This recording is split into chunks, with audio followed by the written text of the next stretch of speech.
Bax, sənin məsələn belə həll olunur. İndi get, özün yaxşı-yaxşı bax, sonra köçür. Oldu? Get. Çox sağ ol. Uşaqlar elə məsələ verirlər ki, heç böyüyün də başı çıxmır. Adam lap baş getirir. Aa, Çingizə mi? Hı? Sevdiğin ayakkabıları qalıb. Səidə, sən get.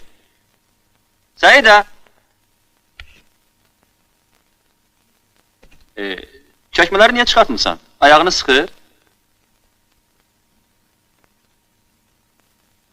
Xeyr, sıxmır. Bəlkə böyüdür. Xeyr, Onda bəs niyə?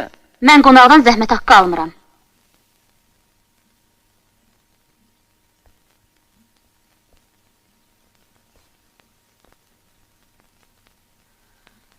Səndən başqa heç kəsim yoxdur. Bilirsən. Ümidim təkcə sənsən. Eşidirsən. Yoxsa mən eşitmirsən.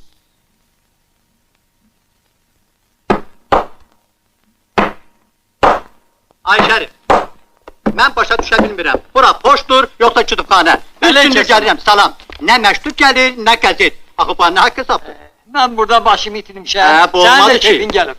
Ha kardeş çattıra bilmem de. Evvel bir kendidir. Şimdi bu yandan bir kasaba. O yandan yeke bir mədəm. Kurban olum sana tekem.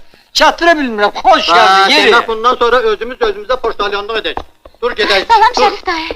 Ha kızım bir seni sevindirebilmeyeceğim. Atandan mektup gelmiyor.